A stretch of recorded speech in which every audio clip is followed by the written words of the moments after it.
Hi, I'm Daniel and this is Ashville. Today we're going to talk about the current crisis in the UK, which is a shortage of HGV drivers. At the moment in the UK, there is a well-publicised shortage of HGV drivers. This problem is actually in Europe as well, but I'm not qualified to talk about that and I don't know the actual stats. There are a number of factors which have contributed to this. Today, we'll go through those and talk about possible solutions. I'm going to outline exactly what a HGV driver is, give you a perspective from a small business, and talk about some possible long-term solutions. Firstly, HGV stands for Heavy Goods Vehicle. An operator of a heavy goods vehicle can provide transport and services locally, nationally, and internationally for both clients and suppliers. There are different types of license. Firstly, we have a Class 2, which is for rigid vehicles, like say a tipper or a grab. Then we have a Class 1, which is for articulated vehicles. A HGV driver can work for a company using the company's resources, like the lorry, fuel, clients, and suppliers. You'd refer to this individual as an employee. A HGV driver can have their own truck and use their own fuel and provide services to a company. We would refer to this person as an owner-operator. Lastly, a HGV driver can work for an agency and they could be placed at a different company each day depending on where demand dictates.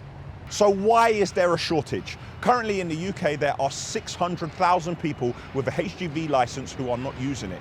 This could be possibly because of the stigma attached to being a HGV driver, i.e. poor conditions, poor wages, and a very bad lifestyle. Throughout the pandemic, HGV driver examinations slowed down dramatically. Now, in my personal opinion, while the furlough was fantastic for certain industries and kept them afloat, it could have slowed down people chasing new careers, for instance, in a HGV driver role. People were paid to stay at home and therefore didn't consider new careers. This country for many years relied heavily on drivers from Europe coming to this country to help us with our shortage. Due to Brexit, a number of those people have gone back to their countries of origin. IR35. Now, this is new tax legislation designed to tax disguised employment. So basically, there are a number of people working for companies as self-employed and paying their own taxes. Now, the government would like to tax them as a direct employee. This has massively affected the shortage because a number of people who believe they were already paying tax fairly will now be taxed as a direct employee and work more hours and get paid less money. DVLA strike action. This caused a massive backlog in processing possible new HGV driver applicants. Social stereotypes. When I was young, aspiring to drive the biggest truck you possibly could would be something you could be proud of. Social stereotypes have changed since that point, meaning that the role is now looked down upon for some reason unbeknown to me. This means that the younger generations never considered HGV driving as a possible career option. So what problems has it caused? Well, firstly, we have a supply chain issue. Now, in my personal opinion, some of these are a state of emergency and some are not. For instance, Wetherspoons. They are running out of certain types of beer. Nando's have had to close over 50 of their sites temporarily. Haribo are struggling to bring product into the UK. McDonald's have had to stop selling milkshakes. Coca-Cola Euro-Pacific partners have said that some supermarkets are running out of Diet Coke and they're struggling to get hold of aluminium cans. Now, Tesco and Sainsbury's have said they are struggling to put milk on the shelves and have nappies for babies. Now, I personally believe that that is a state of emergency because it is beginning to affect people's quality of life. The fuel shortage. It was documented in the news that there was a fuel shortage, which caused a rush on the petrol stations, meaning that all the fuel was then used and some people didn't have fuel to go about their daily lives. Now, Tesco and Sainsbury's have doubled the amount of money they are paying their drivers. While this might seem great for drivers, this is a short-term answer to a long-term problem, and it's not sustainable. What people don't realize is now this is done, that money has to come from somewhere. And the price of food and other products, what they use regularly, will begin to rise. Also, smaller operators, they're never going to be able to keep up with this. How can somebody like myself running a company afford to pay a driver double what they were getting paid last week? The construction industry is now suffering massively as well. There aren't enough drivers to provide waste removal, material supply, or other basic services. This means large-scale infrastructure projects are now beginning to fall behind and will go over budget. Now, the remaining drivers in the construction industry, they are now being paid more money, which means that the price of construction will begin to rise accordingly. What I'm trying to tell you here, people, is that this is a wider economic issue. So how do we solve the problem? Well, there's been a suggestion by the Transport Secretary, Grant Shapps. He has stated that he would like to fast-track HGV driver examinations, but let's have a look at how he would like to do it. Now, when I passed my test, I had to do a Class 2 rigid first, and then I had to take another test to do the Class 1 articulated. Grant Shapps would like to change this, so you no longer have to do your Class 2 first, you can do your Class 1 straight away, and then you will also acquire your Class 2 as part of that examination.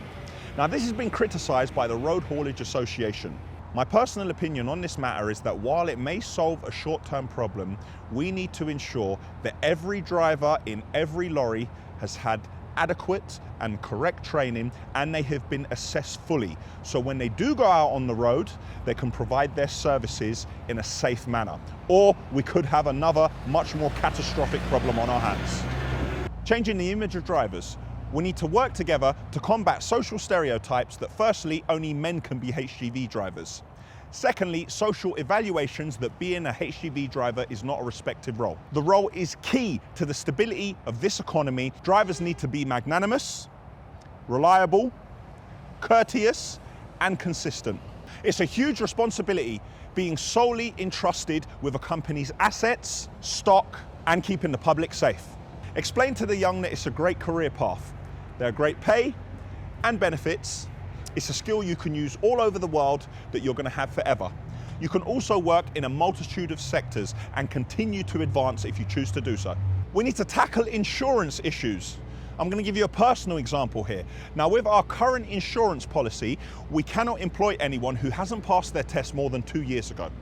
So even if somebody did just pass their test, I can't employ them at Ashville. Now, this isn't my choice. I am someone who likes to give everybody a chance, but how can I do it if my insurance won't let me? Let's quash some myths. Being a HGV driver is unhealthy. False. In any job, you need to not get into a rut of smoking cigarettes and eating junk food on your breaks. At many service stations now, you'll see truck drivers get out of their cab and you'll see them stretching. If you want to manage stress, my advice is to stay out of petty roadside squabbles and have your employer manage your workload correctly. Truckers don't shower. Untrue. Some of my drivers are the most clean people I've ever met, and they keep themselves and the inside of the lorries immaculate. All truck drivers are men. Untrue. There are plenty of proud and capable HGV female drivers. Being a HGV driver is unsafe. Untrue.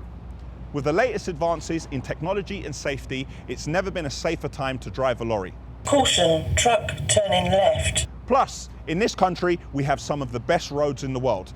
However, it is still key for drivers to remain vigilant and responsive, because they are the key to keeping people safe on the roads. Truck drivers don't get paid any money. Untrue. I know what my wage bill is, and I know that I don't pay my drivers in promises. Let's have a look here at the national average for wages, and let's have a look here at the national average for truck drivers. Truck drivers don't spend time with their families. Untrue. Now, some truck drivers can work up to 90 hours a week, but many with families, based on their circumstances, look for jobs which are local or regional, meaning they can spend evenings or mornings with their family. Truck drivers are unintelligent. Completely untrue. There are over 200,000 people with HGV licenses between the age of 25 and 55 with a degree. Is being a HGV driver a good career move? Well, yes, you can earn a good living. Job security. With the pandemic, a lot of people lost their jobs, and becoming a HGV driver is something that gives you multiple job options. Now, I know it's in the news and we're making this video now about a HGV driver shortage, but for me personally, there has always been a driver shortage. I have always been trying to find drivers, and we have never had enough drivers long before the pandemic or any of this has been publicized. In my opinion, becoming a HGV driver is recession-proof. Being a lorry driver is a transferable skill. You can go anywhere in the world and take that trade with you, a lot like your parents urged you to do so when you were young. Being a lorry driver is something that you can be proud of. You can join clubs, you can go to events, and you can experience all the showmanship. There's just as much of a culture with HGVs as there is with cars. Once you have your license, you can go into any number of fields, like construction, waste management, haulage, or transport, just to name a few. Continued progression. On day one, you have your license. You can then learn to operate cranes, or skips, or anything else you choose, and you can continually improve your earning power. Meet new people. When you're training, you'll meet people. Once you pass your test, you'll get out into the world. You'll work with clients and suppliers. You'll meet people in service stations and truck stops like this. It's a great way to make new friendships and create bonds. The open road. If you love driving, it's a fantastic way to see new parts of this country and the world. The HGV driver shortage has affected this country massively, both socially and economically. Some people have experienced it through fuel and food shortages, and others are now making their way to a career path of being a HGV driver. Hopefully this explanation gave you an insight into the current problem. Let us know in the comments below any other videos you'd like to see, and let us know any questions you may have. Click here for the Ashville website. Click here to subscribe to our channel. Click here to see a video on how we transported our new 60-ton Liebherr machine, and click here to see a video on how we customized 2 Volvo FMX tippers.